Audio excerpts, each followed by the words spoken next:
toda dor é invisível.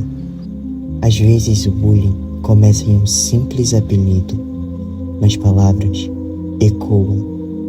E esse eco pode durar muito mais do que um dia de aula.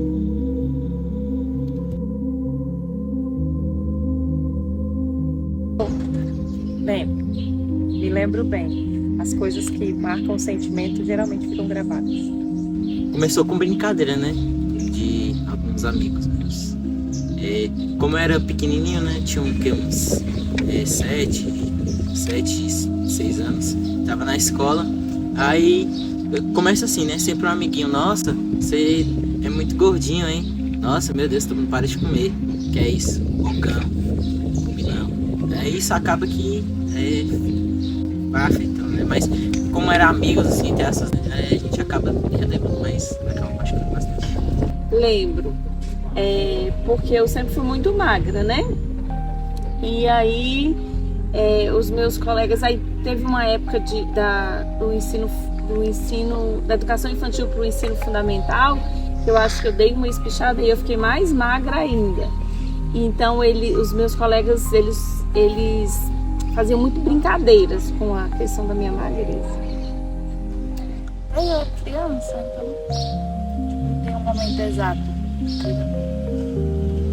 Eu acho que é importante enfatizar que na minha infância eu nunca sofri nenhum tipo de bullying. Os meus colegas que andavam comigo, sim. Eu meio que ajudava eles, né? Porque eu inibia as outras pessoas, eles andavam comigo e era como se eu fosse uma protetora deles, né? De alguma situação que os incomodava. Mas depois de grande, depois de adulta, depois de formada, eu sofri bullying e ainda sofro de uma forma diferente, né? A gente chama hoje de xenofobia, né? Que é o preconceito da onde a gente veio, da onde a gente nasceu. E isso incomoda um pouco ainda. O Rio de Janeiro é uma cidade muito linda, eu gosto muito de lá, já morei lá 2 vezes, para quem sabe a minha história e conhece. Só que lá é um estado muito preconceituoso com o nordestino. Eles têm um péssimo hábito de chamar todo e qualquer nordestino de Paraíba. Então, para mim, ter sido chamada de Paraíba, eu fiquei muito chateada. Na hora eu fiquei muito nervosa, eu fiquei com raiva, briguei, mas me incomodou saber que existe um preconceito de onde eu vim, da forma que eu falo, sabe? De carregar um sotaque. Eu acho que isso é muito pesado, sabe? Assim, quando eles... Porque assim, eu não levava muito pro coração. Então eles faziam, eu ficava chateada na hora e esqueciam, mas era muito frequente. Então no dia que eles não riam de mim com relação à magreza, para mim estava ótimo. Mas no dia que eles faziam uma brincadeira, aí esse dia para mim acabava. Era triste para mim. E era muito frequente essa parte. Eu era criança e o dia a dia era escola, coisas de criança, de casa, ensino fundamental. Acho que não sei se é assim que fala ainda. Meu dia a dia era... Pode dizer... Era meio chato. Eu também... Meus pais... Um dos estopins, né? Pra entrar... Me marcar bastante, porque nessa época meus pais também já não estavam muito bem. E acabou que... me influenciou mais ainda, né? Ficar isso na cabeça. Era alegre, aí começou a ficar meio, sabe, triste. Eles me chamavam de Linha, de Olivia Palito, eram os mais frequentes. De Muriçoca, porque acho que Muriçoca tem uma aparência magra, né? Deve ser, né? Não sei. E eram disso que eles me chamavam. Então, na verdade, os fundadores do bullying foram Verônica e Regis, que são os meus irmãos. Eles dois criaram o bullying e eu fui a primeira cobaia de bullying já existente. Então o bullying saía de casa.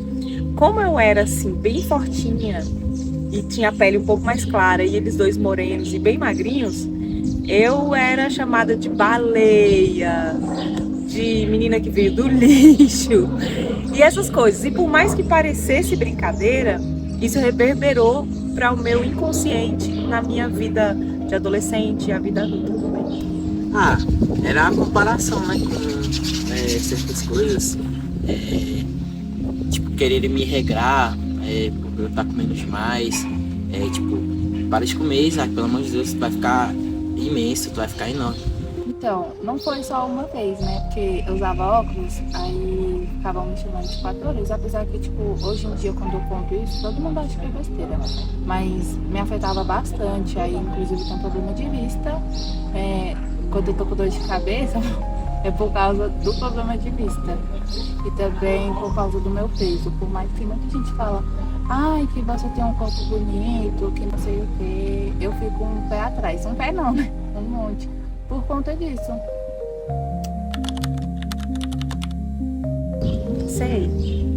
Pensei.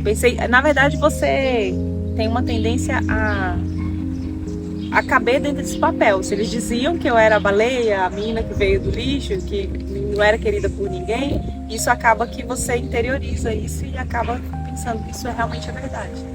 Eu acho que, principalmente no Rio, isso nunca vai acabar.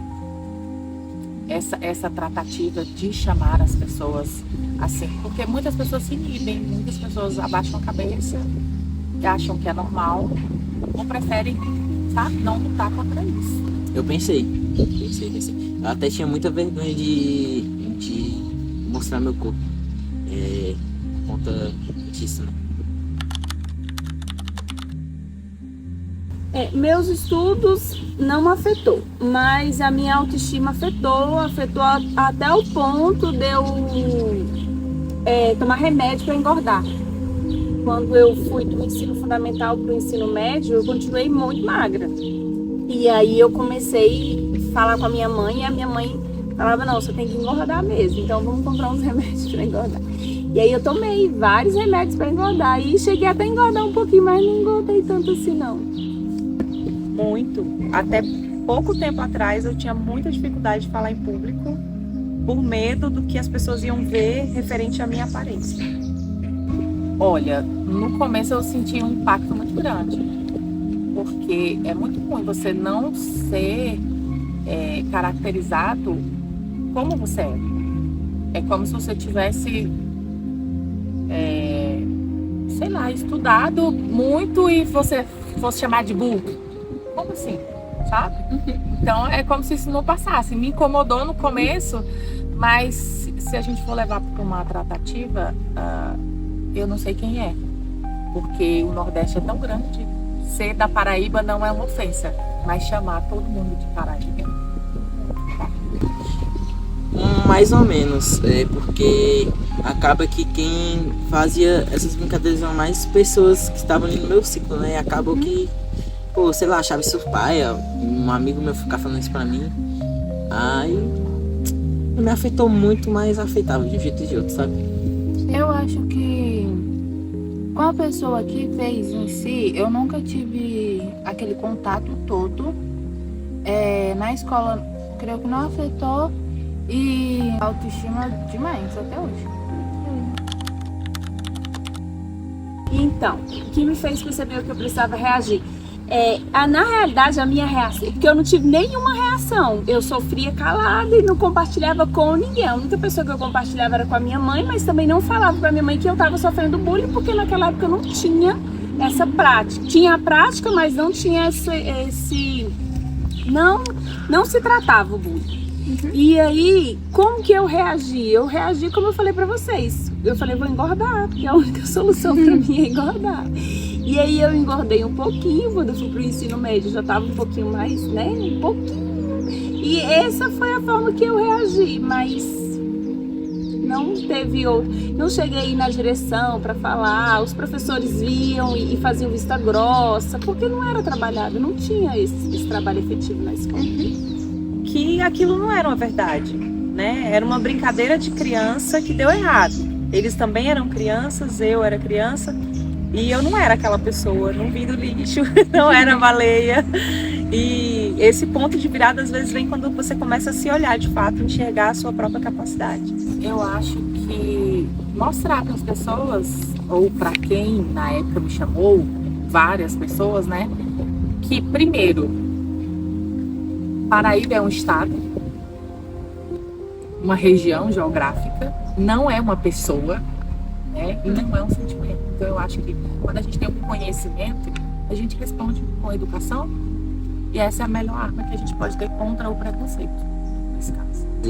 Acaba que a gente não pode ficar aceitando, né? A gente tem que tomar alguma atitude para fazer alguma coisa.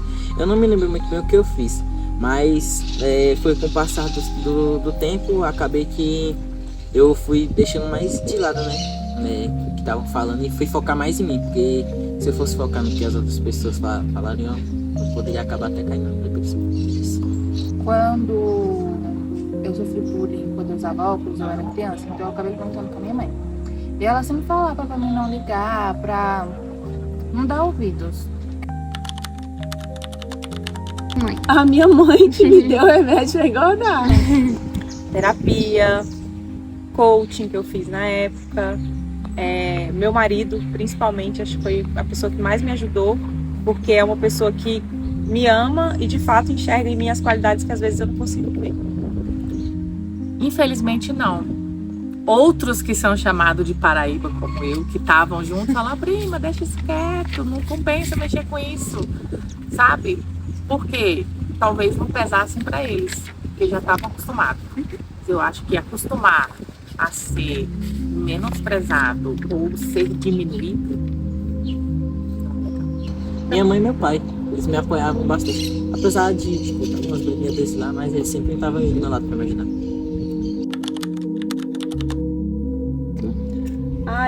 Eu comecei, aí eu não engordei, né? Como eu falei pra vocês, eu engordei muito pouco. Eu comecei a me amar do jeito que eu era.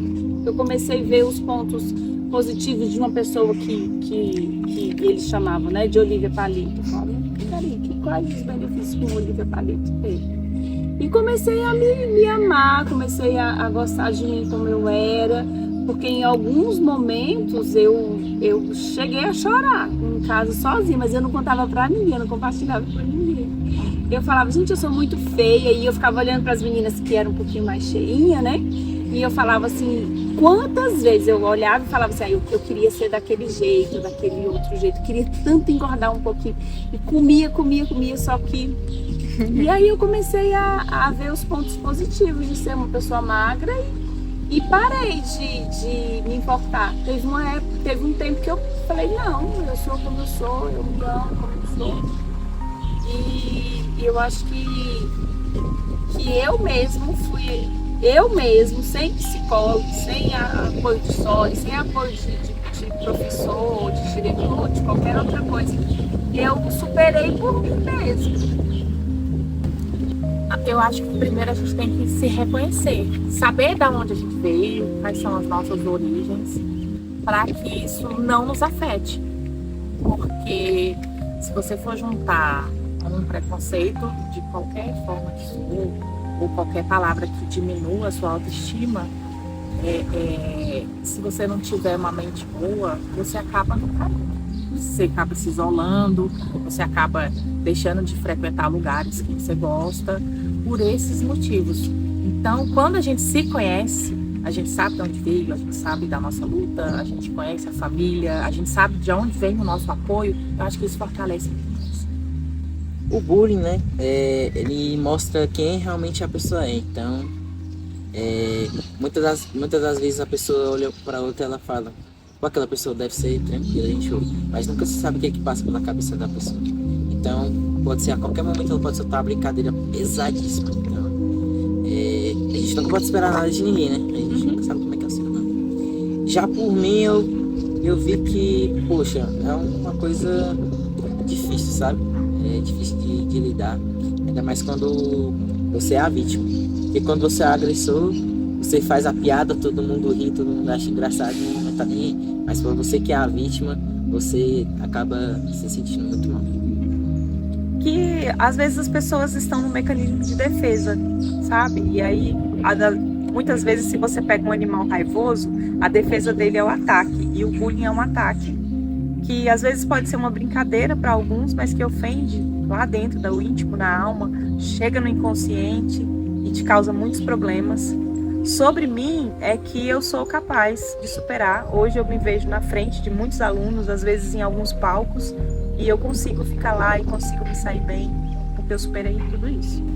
Sobre as pessoas, que a gente tem que perceber que nem todo mundo que tá com você, porque uma das pessoas que fizeram bullying comigo, ela andava comigo e eu acabei me afastando.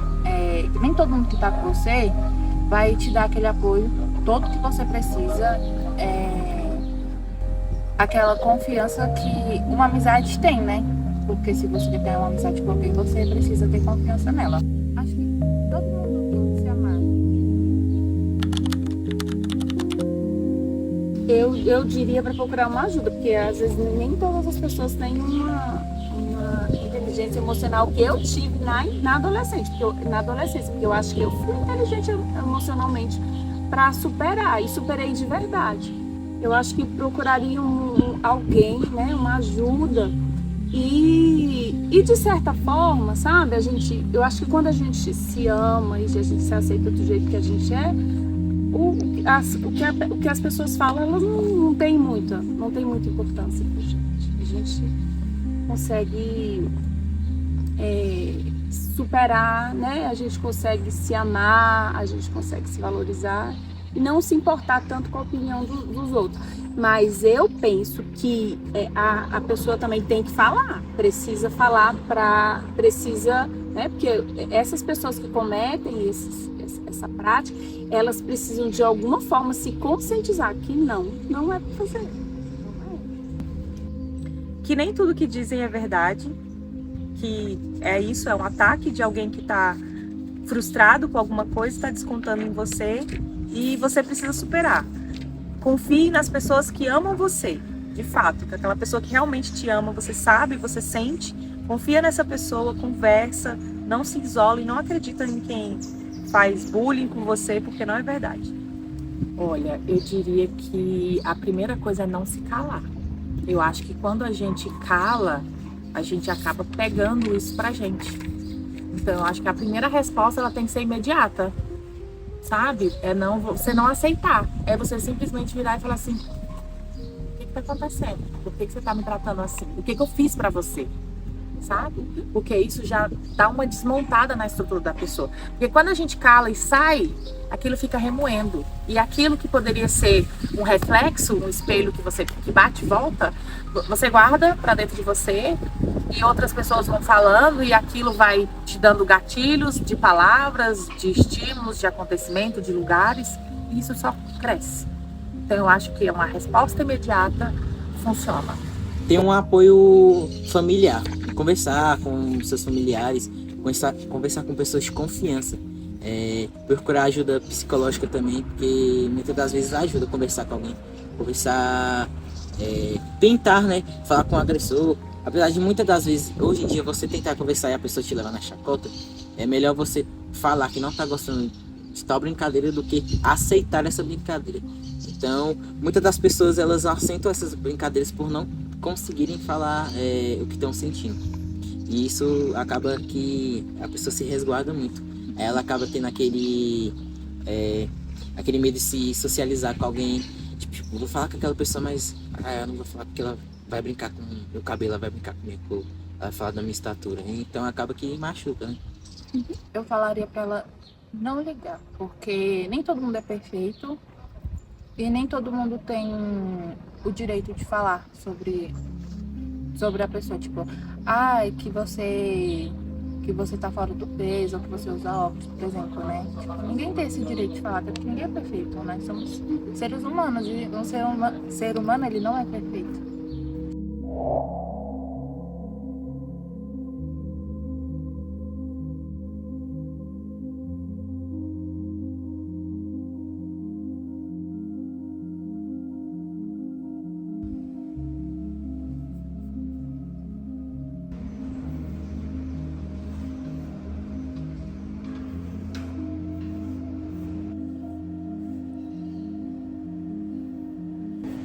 O que você diria àquela versão sua, né? Pode às vezes ser um pedido de desculpa, uma mensagem de força, um abraço, uma promessa.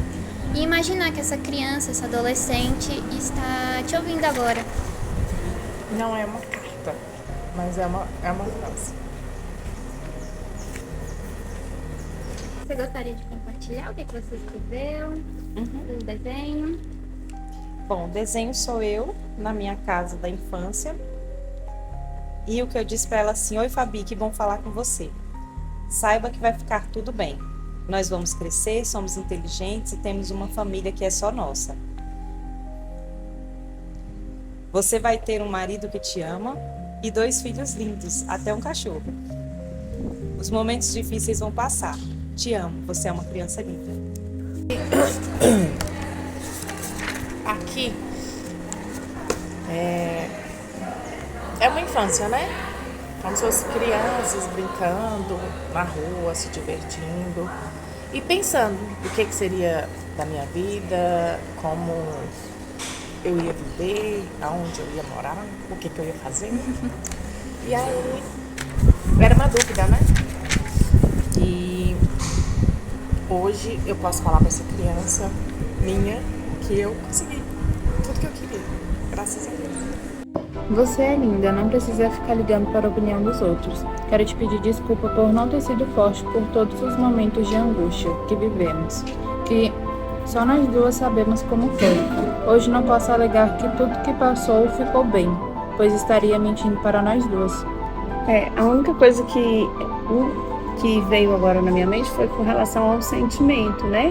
Porque quando a gente sofre esse tipo de prática, a gente é como se a gente precisasse ser do jeito que eles querem que a gente seja para a gente ser aceita.